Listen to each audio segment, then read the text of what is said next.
आपकी प्रॉब्लम ये है कि आप करना तो बहुत कुछ चाहते हो लाइफ में, बट एजुकेशन जो आप ले रहे हो वो बहुत कुछ करने के लिए नहीं ले रहे हो।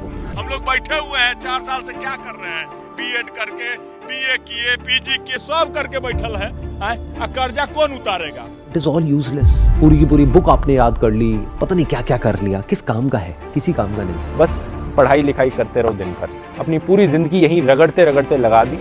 और ये जो प्रेशर पड़ता है ना, इससे बच्चे डिप्रेशन में चले जाते हैं। तो हमारा जमीन है, घरारियों बिक जाएगा। बताओ इतना घटिया स्थिति। एजुकेशन किस काम की है अगर पैसा नहीं मिला?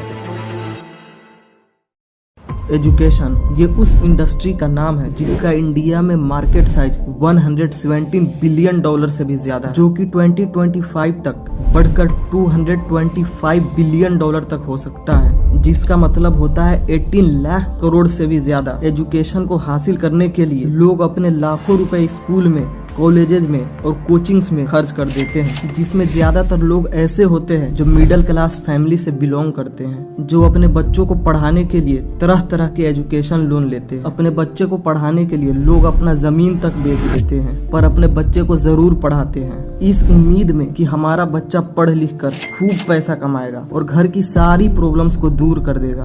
बट लाखों रुपए खर्च करने के बाद रिजल्ट क्या मिलता है? 4 साल से पर के ललाट पूरा चानी उड़ गया है। मतलब जब तैयारी कर रहे थे तो इतना बाल था, इतना झंखार बाल था। आज देखिए, मतलब क्या बोले, हमारे उम्र के लड़का लोग शादी विवाह सब हो गया। कितना उम्र है? मेरा 34 साल है सर। बताओ इतना घटिया स्थिति। आज हमारे देश में 82.9% अनएम्प्लॉयड पीपल यूथ है, जिसमें से 65.7% एजुकेटेड यूथ है और 42% से ज्यादा इंडियन ग्रेजुएट्स जिनका एज 25 ईयर्स से कम है वो अनएम्प्लॉयड है। आप बिलीव नहीं करोगे, हमारे देश में जो जितना ज्यादा पढ़ा लिखा है उसके लिए अनएम्प्लॉयमेंट रेट उतना ही ज्यादा है, जो जितना कम पढ़ा है उसके लिए अनएम्प्लॉयमेंट रेट उतना ही कम है। ये मैं नहीं कह रहा, ILO का ये रिपोर्ट देखिए, जिसने सेकेंडरी और हायर लेवल तक पढ़ाई की है उनमें अनएम्प्लॉयमेंट रेट 18% है, जो कि 6 गुना ज्यादा है उनके तुलना में जिन्हें पढ़ना और लिखना तक नहीं आता। और उससे भी ज्यादा जिसने पढ़ाई की है, जो ग्रेजुएट्स है, उनमें अनएम्प्लॉयमेंट रेट 29% है, जो कि 9 गुना ज्यादा है इसके तुलना में अगेन जिन्हें पढ़ना और लिखना तक नहीं आता। इनमें ये रेट 13.4% है। हमारे देश में 48% इंजीनियर्स और 1.2 लाख डॉक्टर्स ऐसे हैं जो अनएम्प्लॉयड है। जिस इंजीनियरिंग और मेडिकल का कोर्स करने में लोग न जाने कितने लाख रुपए खर्च कर देते हैं और दिन रात मेहनत करते हैं, इसके बावजूद ये बेरोजगार है। और दूसरी तरफ कई सारे ऐसे लोग हैं जिन्होंने अपनी स्कूलिंग तक नहीं करी, वो आज करोड़ों कमाते हैं। तो इन सारी चीजों को देखने के बाद आपके दिमाग में एक ही सवाल घूम रहा होगा, is education A scam in India? क्या हमें पढ़ाई लिखाई नहीं करनी चाहिए? बस कुछ देर रुक जाओ, इस सवाल का जवाब पूरी तरह से समझ आ जाएगा। मिडिल क्लास को बहुत ही अच्छे से पता होता है कि अगर इस गरीबी से निकलना है तो एक ही रास्ता है, वो है एजुकेशन। और ये जो हमारा ज्ञान का मंदिर है आजकल उन हाथों में चला गया जिन हाथों में पहले इंडस्ट्रीज होती थी, राजनीति होती थी। बच्चे दिन में 12-12 घंटे पढ़ाई करते हैं, जो भी उनका फ्री टाइम है, उनकी हॉबीज हैं, खेलना कूदना है, वो सब भूल जाते हैं। In the school system, they don't want us to learn about money because they just want to pump out good employees that do what they're told. You don't need college to learn stuff, okay? It is not a question of learning. So I think colleges are basically for fun, but they're not for learning. अब जरा imagine करो एक second के लिए कि क्या अगर आप वो चूहे हो जो उस व्हील पर भाग रहे हो, एंड वर्स आपको पता भी नहीं। एजुकेशन किस काम की है? मतलब आपको हाथ में डिग्री तो मिल गई, अब डिग्री का करोगे क्या अगर पैसा नहीं मिला?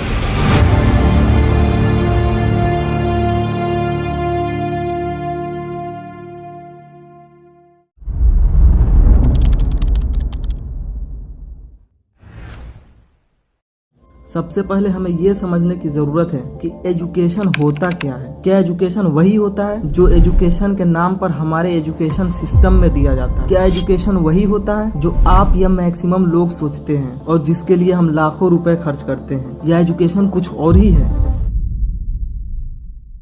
देखिए, ट्रू एजुकेशन का मतलब होता है नॉलेज देना या गेन करना। कौन सा नॉलेज? 2 तरह की knowledge, theoretical and practical. Practical यानी जो नॉलेज गेन किया है उसको यूज कैसे करना है प्रैक्टिकल लाइफ में, इसे सीखना और सिखाना। बट हमारे एजुकेशन सिस्टम में एजुकेशन का मतलब बना दिया गया है सिर्फ और सिर्फ थ्योरेटिकल नॉलेज तक ही लिमिटेड रहना। जो बुक में लिखा गया है सिर्फ उसे मेमोराइज करना, जिसका प्रैक्टिकल लाइफ में कोई काम है ही नहीं। सेकेंड, रियल एजुकेशन का मतलब होता है हाउ टू थिंक, सोचते कैसे हैं इसको जानना। But in our education system इसका मतलब बना दिया गया है व्हाट टू थिंक, सोचना क्या है वही सोचना है जो बुक में लिखा गया है, इसके बाहर आने ही नहीं दिया जाता। जबकि रियल एजुकेशन आपको सिखाता है कि सोचते कैसे हैं। ये अगर आप सीख गए तो आप सही और गलत में फर्क समझ सकते हैं। रियल एजुकेशन हमें क्वेश्चन करना सिखाता है कि राइट क्वेश्चन कैसे करते हैं। आप सोच रहे होंगे ये तो सिंपल सी चीज है, बस क्वेश्चन ही तो करना है। But it is one of the most important skills in our life, जिससे हमें कोई भी डिसीजन लेने में आसानी होती है। पर हमारे स्कूल्स में, कॉलेजेस में अक्सर देखा जाता है कि बच्चों को एक्स्ट्रा क्वेश्चन तक नहीं करने दिया जाता। कोई भी छोटा सा बच्चा अपने आसपास की चीजों को देखकर अपने पेरेंट्स से क्वेश्चन करता है, जैसे ये स्काई ब्लू क्यों है, ये ग्रास हरा क्यों है, एंड मेनी मोर। पर जब वो स्कूल जाता है और अपने सिलेबस से बाहर से कोई चीज पूछता है तो उसे डांट पड़ती है। उसे सिलेबस पर ध्यान देने को कहा जाता है ताकि अच्छे मार्क्स आ सके। एक्सेप्शन हर जगह है। कुछ टीचर्स तो ऐसे होते हैं जो काफी खुशी से क्वेश्चन का वेलकम करते हैं, पर ज्यादा केसेज में बच्चे क्वेश्चन करने लायक ही नहीं बचते हैं और ऐसे करके स्टूडेंट्स के क्वेश्चन करने की एबिलिटी को मार दिया जाता है। Fourth, what is the actual purpose of education. Real education का एक्चुअल पर्पज होता है कि आपको फाइनेंशियल फ्रीडम मिले। आप एजुकेशन हासिल करके इतना काबिल हो जाए कि आप प्रॉब्लम्स को खुद सोल्व कर सके।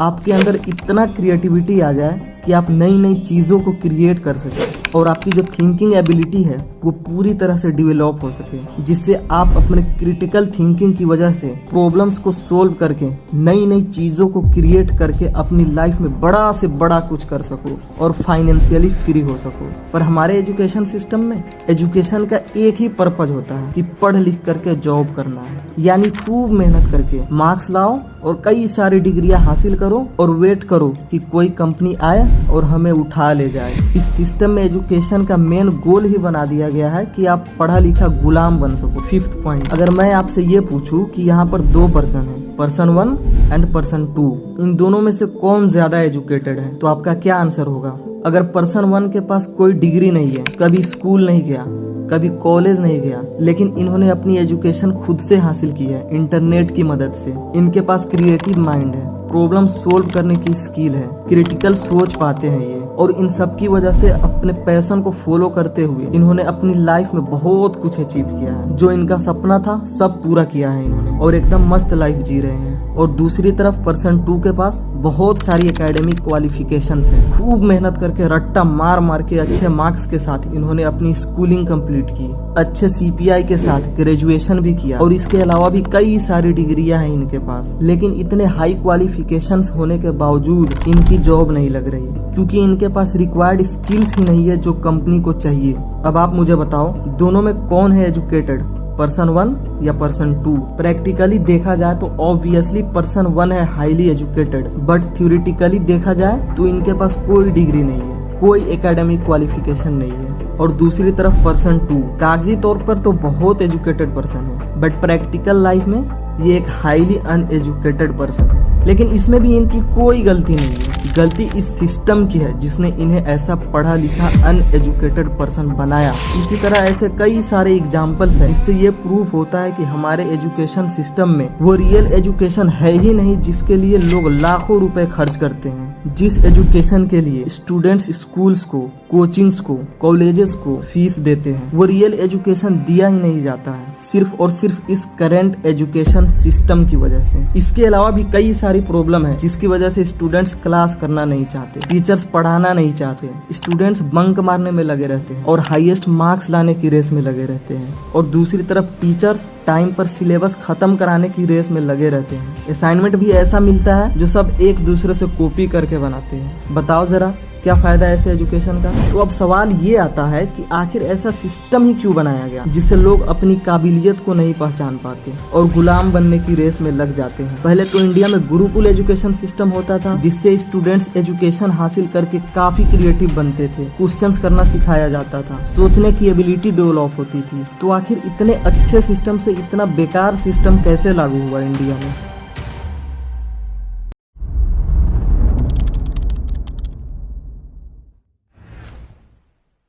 ये बात है लेट 18th सेंचुरी की। प्रशिया पोलैंड पर अटैक करता है और जीत जाता है। प्रशिया पहले एक टेरिटरी था जहां पर अभी जर्मनी है, तो पोलैंड पर प्रशिया का कब्जा हो जाता है। बट प्रशियंस को एक नई प्रॉब्लम को फेस करना पड़ता था। भले ही प्रशिया ने पोलैंड पर कब्जा तो कर लिया था, पर पोलैंड के लोग यानी पोलिश पीपल अपने नए जर्मन रूलर्स को एक्सेप्ट नहीं कर रहे थे, क्योंकि वो थे तो दुश्मन ही। तो आखिर ऐसा क्या किया जाए ताकि पूरा पॉपुलेशन अपने पोलिश पहचान को त्याग दे और जर्मन नेशनलिज्म को एक्सेप्ट कर ले? प्रशियन को तो ये मालूम था कि यहाँ के जो एडल्ट्स हैं वो किसी भी हाल में मानेंगे नहीं, क्योंकि उनमें सोचने की एबिलिटी है, समझने की एबिलिटी है। वो प्राउड पोलिश लोग थे, उनका माइंड चेंज करना तो पॉसिबल ही नहीं था, तो उनको कन्वर्ट करने का कोई चांस ही नहीं था। इसलिए उन्होंने अपनी बुरी नजर पोलैंड के बच्चों पर डाली। बच्चों का माइंड तो आसानी से कंट्रोल किया जा सकता था, और वो अगर बच्चों का माइंड चेंज कर देते हैं तो केवल एक जनरेशन का टाइम लगेगा, वो पूरी तरह से पोलिश कल्चर को मिटा सकते हैं। इसलिए प्रशिया ने बहुत दिमाग लगाने के बाद क्रिएट किया 8 ईयर एजुकेशन सिस्टम, जिसमें 8 साल तक बच्चों को पढ़ना, लिखना और ऑर्डर्स को फॉलो करना सिखाया जाता है। हर एक पोलिश और प्रशियन चाइल्ड को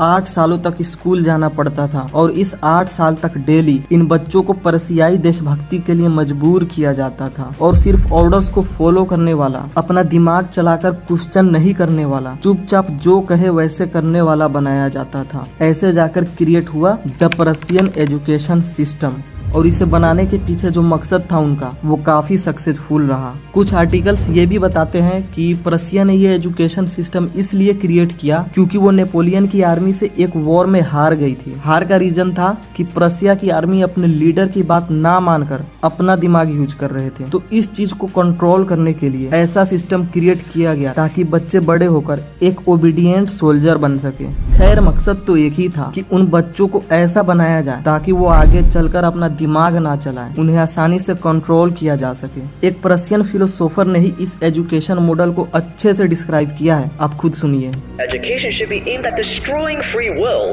so that after peoples are thus schooled, they will be incapable throughout the rest of their lives of thinking or acting otherwise than as their schoolmasters would have wished. When the technique has been perfected, every government that has been in charge of education for more than one generation will be able to control its subjects securely without the need of armies or policemen. ये Prussian education system इतना successful हो गया कि अलग अलग countries इसी के base पर अपना एजुकेशन सिस्टम बनाने लगे। ये टाइम था इंडस्ट्रियल रिवॉल्यूशन का। इस एजुकेशन सिस्टम की खबर बड़े बड़े बिलियनर तक पहुंचती है, जिनके पास ऑटोमोबाइल, ऑयल और भी कई तरह तरह की बड़ी बड़ी फैक्ट्रीज थी। इन बिलियनर्स को इस प्रशियन एजुकेशन सिस्टम की पावर का पता चलता है। इन सबको इस सिस्टम में अपना फायदा दिखाई देने लगता है, क्योंकि उनकी एक बहुत बड़ी प्रॉब्लम सोल्व होने वाली थी। कौन सी प्रॉब्लम? वर्कर्स की प्रॉब्लम। उनकी फैक्ट्रीज तो बहुत बड़ी थी, लेकिन उसे चलाने के लिए एजुकेटेड वर्कर्स की बहुत कमी थी। तो ये प्रॉब्लम कैसे सोल्व होने वाली थी? जॉन डी रॉकेफेलर, जो एक अमेरिकन इंडस्ट्रियलिस्ट थे, इनकी ऑयल की फैक्ट्री थी। ये अपने यहाँ के एजुकेशन सिस्टम को काफी फंड करने लगते हैं। उन्होंने इसलिए फंड किया ताकि वो स्कूलिंग सिस्टम को अपने हिसाब से डिजाइन कर सके। 19th सेंचुरी के एंड तक अमेरिका में भी पूरी तरह से प्रशियन एजुकेशन सिस्टम लागू हो गया था। फिर भी एक प्रॉब्लम थी, वहाँ से पढ़कर जो बच्चे निकलते थे वो ओबीडियंट तो होते थे, लेकिन कुछ सीख कर नहीं निकलते थे कि इनकी फैक्ट्री को सही से चला सके। रॉकेफेलर इतना फंडिंग क्यों करने लगे इस एजुकेशन सिस्टम में? उसके फंड करने के पीछे का मकसद क्या था? आप खुद उनके शब्द सुनिए। I don't want a nation of thinkers. I want a nation of workers. रॉकेफेलर चाहता था कि बच्चों को सिर्फ इतना एजुकेशन दिया जाए ताकि वो फैक्ट्रीज के काम को कर सके। उन्हें इतना एजुकेशन नहीं दिया जाए कि वो अपने बारे में सोचने लगे और आगे चलकर उनके ही कॉम्पिटिटर बने। उन्हें सिर्फ इतना एजुकेशन दिया जाए कि वो एक mindless, thoughtless, obedient factory worker बन सके। और वो अपने इस प्लान में पूरी तरह से कामयाब हो जाते हैं, और इस तरह से वर्कर्स की कमी वाला प्रॉब्लम दूर हो जाता है। लेकिन ये इस एजुकेशन सिस्टम का इंडियन एजुकेशन सिस्टम से क्या कनेक्शन? एक बहुत बड़ी कंपनी का नाम आपने सुना ही होगा, ईस्ट इंडिया कंपनी, जो पूरी तरह से हमारे देश पर कब्जा कर चुका था और उस समय ब्रिटिशर्स का राज चल रहा था। थॉमस बेबिंगटन मकाउले, ये वही शैतान है जिसने पूरे देश को किया परेशान। ये 1834 में भारत आता है और यहाँ पर वो गुरुकुल एजुकेशन सिस्टम को देखता है जो फंडिंग के द्वारा चलती थी। उसने देखा कि यहाँ से पढ़ाई करके लोग काफी क्रिएटिव बन रहे हैं। उसने देखा कि यहाँ पे कोई भी इलिटरेट पीपल नहीं है जिन्हें कंट्रोल करना काफी मुश्किल था। अंग्रेजों ने इंडिया पर कब्जा तो कर लिया था, पर इंडियन से कम्युनिकेट करने में दिक्कत होती थी और इतने बड़े पॉपुलेशन को कंट्रोल करना भी मुश्किल था। तो मकाउले ने यहाँ पर अपने वेस्टर्न कल्चर को इंट्रोड्यूस किया। धीरे धीरे गुरुकुल्स की फंडिंग पर रोक लगवाना शुरू कर दिया। इंग्लिश एजुकेशन को ऐसे प्रमोट करना शुरू कर दिया कि अगर आप इंग्लिश बोल पाते हो तो आप एजुकेटेड हो, आपकी ज्यादा वैल्यू है, और अगर आप इंग्लिश नहीं बोल पाते हो तो आपकी कोई वैल्यू नहीं है, जो कि आज भी यही हाल है। तो ये साल 1835 में ईस्ट इंडिया कंपनी के governor general Lord William Bentinck के साथ मिलकर इंग्लिश एजुकेशन एक्ट लागू कर देता है, जिसका मकसद क्या था? एक ऐसे ग्रुप ऑफ पीपल को तैयार करना जो रंग रूप से तो इंडियन हो पर सोच विचार में अंग्रेज हो। और ये सिस्टम लगभग वही पर्शियन एजुकेशन सिस्टम की तरह था और इस प्लान में मकाउले धीरे धीरे कामयाब हो गया। वो इस एजुकेशन सिस्टम से ऐसे लोगों को तैयार करता था जो होते तो इंडियंस थे मगर वो अकल से अंग्रेज थे, जो अंग्रेजों की ही मदद करते थे इंडियंस को गुलाम बनाने में। वो अंग्रेजों के सारे ऑर्डर फॉलो करते थे बिना कुछ सोचे और समझे, और इस तरह इन लोगों की वजह से क्रिएट हुआ हमारा ये इंडियन एजुकेशन सिस्टम, जिसके बारे में चैप्टर 1 में बताया गया था। अब इतना सब कुछ जानने के बाद अब तक आपको उस सवाल का जवाब मिल ही गया होगा, इज एजुकेशन ए स्कैम? नहीं, इसका आंसर है बिग नो। एजुकेशन स्कैम नहीं है, बल्कि एजुकेशन के बिना किसी का ग्रोथ ही नहीं हो सकता। रियल एजुकेशन की बात हो रही है, पर सिर्फ इस एजुकेशन सिस्टम पर फुल्ली डिपेंड रहकर अगर आप एजुकेशन हासिल करते हो तब तो चांसेस है कि आपके साथ स्कैम हो सकता है इन कोचिंग और कॉलेजेस वालों के द्वारा। अगर कॉलेज की तरफ से बड़े बड़े झूठे ख्वाब दिखाए जा रहे हो आपको कि हमारे यहाँ से पढ़कर आप ये कर लोगे, वो कर लोगे, लाइफ सेट हो जाएगी, और इसके बदले में मोटा फीस वसूला जा रहा हो, तब तो चांसेस है कि आपके साथ स्कैम हो सकता है इन कॉलेजेस वालों के द्वारा। एजुकेशन नहीं है प्रॉब्लम, लोगों की जो पुअर मेंटालिटी है वो है प्रॉब्लम, जो कि इस सिस्टम ने बनाया है। तो आखिर क्या है इन प्रॉब्लम्स का सॉल्यूशन? अंग्रेजों को तो जो करना था वो करके चले गए। अब आप, हम, सरकार ऐसा क्या कर सकते हैं जिससे कि अपनी लाइफ को बेटर से बेटर बनाया जा सके?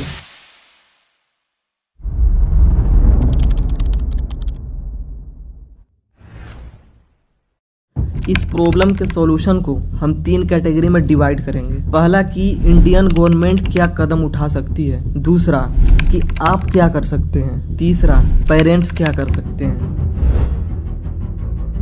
अगर ब्रिटिशर्स दिमाग लगाकर एजुकेशन सिस्टम बदल सकता है तो इंडियन गवर्नमेंट क्यों नहीं? सबसे पहले तो जो स्कूल में आउटडेटेड सिलेबस पढ़ाया जाता है और सभी को सेम ही सिलेबस पढ़ाया जाता है, इसे अपडेट करने की जरूरत है। अलग अलग स्टूडेंट्स के IQ, skills, passion, interest, talent, abilities and उसके करियर एस्पिरेशंस को समझकर उसके हिसाब से अलग अलग सेट्स ऑफ सिलेबस, अलग अलग टीचर्स, अलग अलग टीचिंग मेथड्स को लाने की जरूरत है। एंटरप्रेन्योरशिप माइंडसेट करिकुलम लाने की जरूरत है। प्रैक्टिकल नॉलेज देने की जरूरत है जिसे प्रैक्टिकल लाइफ में यूज किया जा सके। हर स्कूल में स्पोर्ट्स कंपलसरी होना चाहिए ताकि अगर स्टूडेंट्स का इंटरेस्ट स्पोर्ट्स में है तो वो स्पोर्ट्स में अपना करियर बना सके। एक करियर काउंसलर अपॉइंट करना चाहिए जो हर एक स्टूडेंट को उसके पैशन और इंटरेस्ट को समझकर उससे रिलेटेड अलग अलग करियर ऑप्शंस के बारे में बताए। आज जमाना काफी तेजी से बदलता जा रहा है, दुनिया टेक्नोलॉजी की तरफ बढ़ती जा रही है, आर्टिफिशियल इंटेलिजेंस का दौर चल रहा है। इंडिया में गांव में रहने वाले लोगों की आबादी ज्यादा है जो कि लगभग 65% है, पर वहाँ के लोगों को ये तक पता नहीं होता कि AI होता क्या है। इसलिए हर सरकारी से लेकर प्राइवेट स्कूल्स और कॉलेजेस में आज के जमाने के हिसाब से नए नए टेक्निकल स्किल्स को सिखाने की जरूरत है, जैसे data analysis, cyber security, web development, software development, programming, artificial intelligence, graphic designing, ads management, video editing, search engine optimisation and many more. वैसे 2020 में एक नई एजुकेशन पॉलिसी आई थी जिसका नाम था नेशनल एजुकेशन पॉलिसी 2020। इसके भी इम्प्लीमेंट होने से काफी कुछ सही हो जाएगा, लेकिन ये पूरे देश भर में कब इम्प्लीमेंट होगी इसकी कोई गारंटी नहीं, और अगर इम्प्लीमेंट होगी भी तो इसमें काफी समय लग जाएगा पूरे देश भर में लाने में।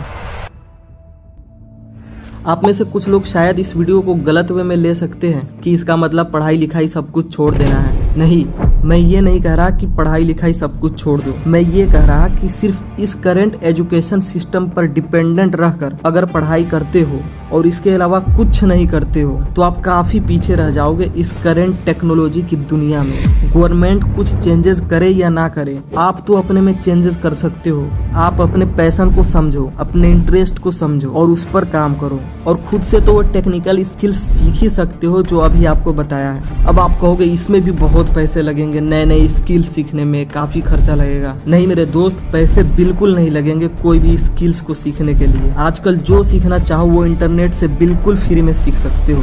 Everything is available basically for free. You can learn anything you want for free.